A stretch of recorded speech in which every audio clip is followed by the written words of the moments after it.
Kita memahami bahwa situasi saat ini sedang tidak baik-baik saja. Hal ini tentunya juga merupakan kondisi objektif yang dialami oleh sebagian besar dari bangsa-bangsa dunia, di mana pertumbuhan ekonomi dunia mengalami perlambatan.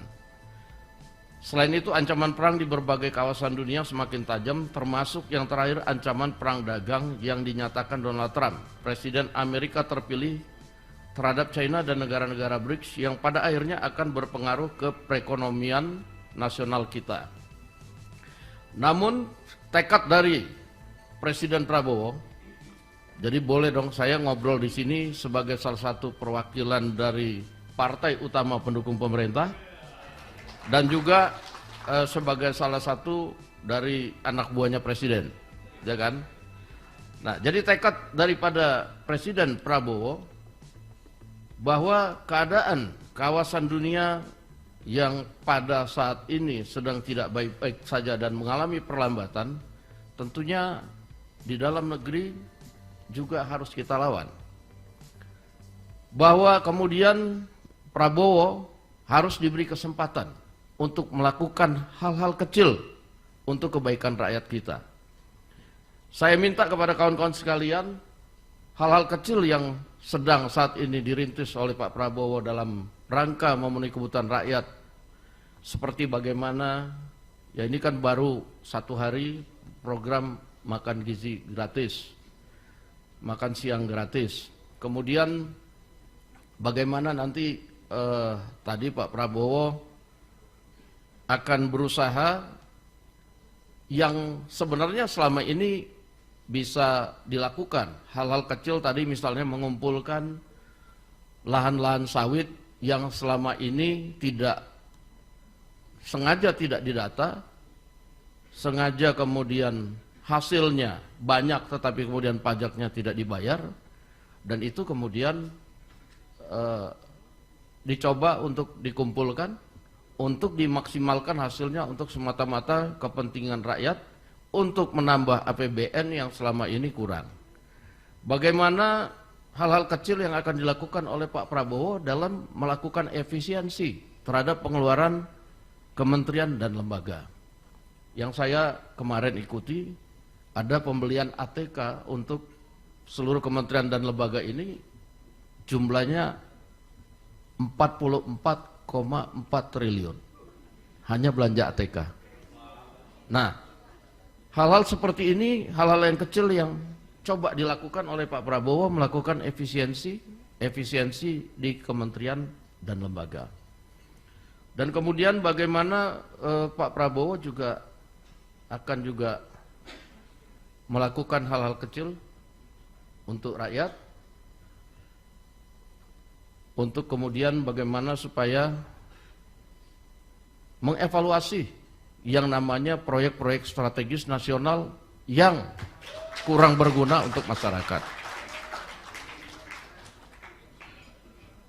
Dan hal ini tentunya tidak akan atau kemudian akan membuat sebagian ada yang kurang happy dengan pemerintahan.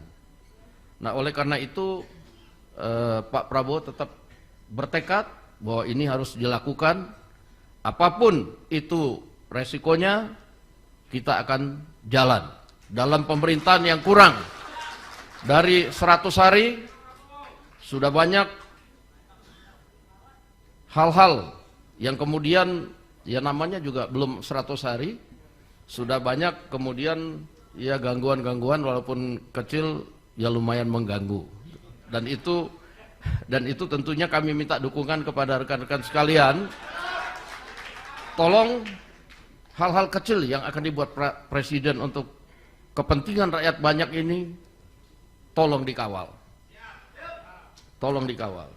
Karena biar bagaimana kita sudah lihat bahwa kepentingan asing di sini sangat besar, yang tentunya tidak happy kalau kemudian kita melakukan hilirisasi, kalau kemudian tadi kita akan mengidentifikasi perkebunan-perkebunan yang tidak terdata, yang hasilnya selama ini kemudian tidak masuk ke negara dan jumlahnya demikian banyak.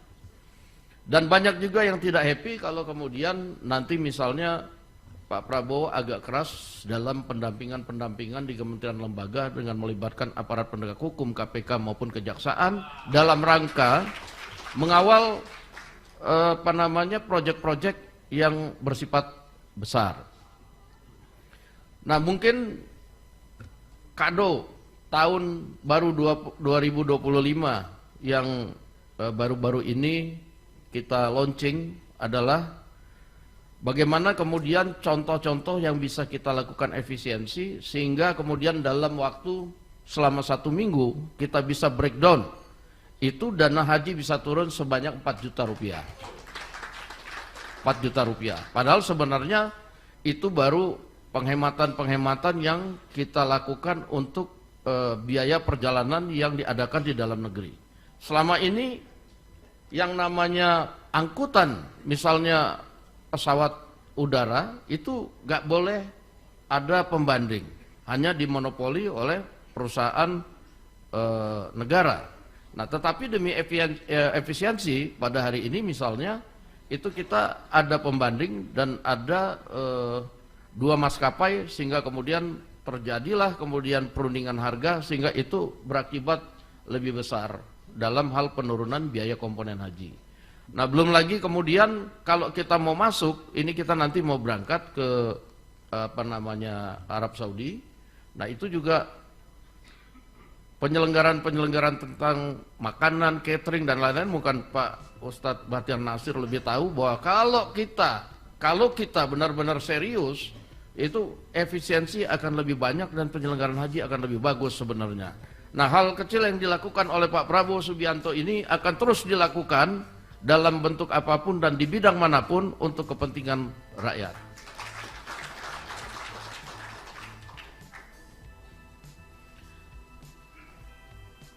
Dan tentu apa yang menjadi harapan dan keinginan dari pemerintahan yang dipimpin oleh Presiden Prabowo tersebut membutuhkan dukungan dari semua pihak, termasuk dalam hal ini dari kaum cendekiawan yang hadir pada hari ini, para tokoh bangsa, guna merumuskan pikiran-pikiran agar menjadi pikiran yang membumi dan dapat diimplementasikan sehingga dirasakan kehadirannya oleh masyarakat. Nah, contohnya kemarin kita kurang dapat bantuan itu dari cendekiawan. PPN naik 1%, dibilang PPN naik 12%. Padahal kebijakannya juga dari tahun 2021. Nah, ini kalau digoreng-goreng terus, ya eskalasi akan jadi naik. Sementara rakyat kita yang akan jadi susah.